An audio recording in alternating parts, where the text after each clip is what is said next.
Seat ভিক্ষা করার রাজনীতি চলছে। দ্বাদশ জাতীয় সংসদ নির্বাচনকে বিরোধী দল খোঁজার প্রক্রিয়া বলে মন্তব্য করেছেন সাবেক নির্বাচন কমিশনার ব্রিগেডিয়ার জেনারেল অবসরপ্রাপ্ত এম সাখাওয়াত হোসেন। তিনি বলেন, সিট ভিক্ষা করার রাজনীতি চলছে। ২৬ দল নির্বাচনে অংশ নিচ্ছে, তাদের ১৩টি দলের নামও কেউ বলতে পারবে না। আসন ভাগাভাগির পর সরকারি দলের ২৪০ আসন নিশ্চিত। আজ বুধবার রাজধানীর একটি হোটেলে আয়োজিত ক্রান্তিকালে বাংলাদেশ নির্বাচন, অর্থনীতি এবং বহিঃসম্পর্ক শীর্ষক আলোচনা অনুষ্ঠানে সাখাওয়াত হোসেন এসব কথা বলেন। অনুষ্ঠানের আয়োজন করে সেন্টার ফর গভর্নেন্স স্টাডিজ। অনুষ্ঠানে আলোচক হিসাবে অংশ নেন সাবেক আমলা, কূটনীতিবিদ, সাবেক গভর্নর, অর্থনীতিবিদ, মানবাধিকার কর্মী, নির্বাচন বিশেষজ্ঞ ও জ্যেষ্ঠ সাংবাদিকরা। অংশগ্রহণমূলক নির্বাচনের নতুন সংজ্ঞা তৈরি করা হচ্ছে বলে মনে করেন সাখাওয়াত হোসেন।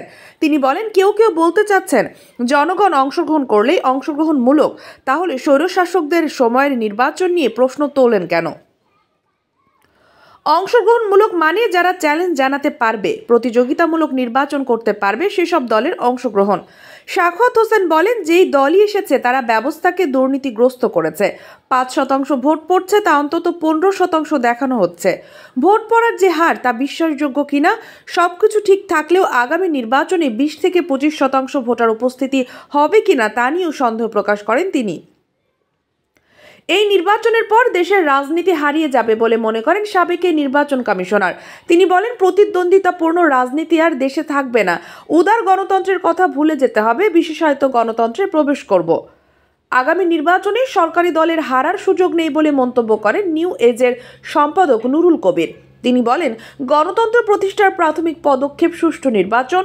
গত ৫২ বছরে এই পদক্ষেপই নেওয়া যায়নি। অসাধু ব্যবসায়ী, অসাধু রাজনীতিবিদ ও আমলারা মিলে একটি চক্র তৈরি করেছেন।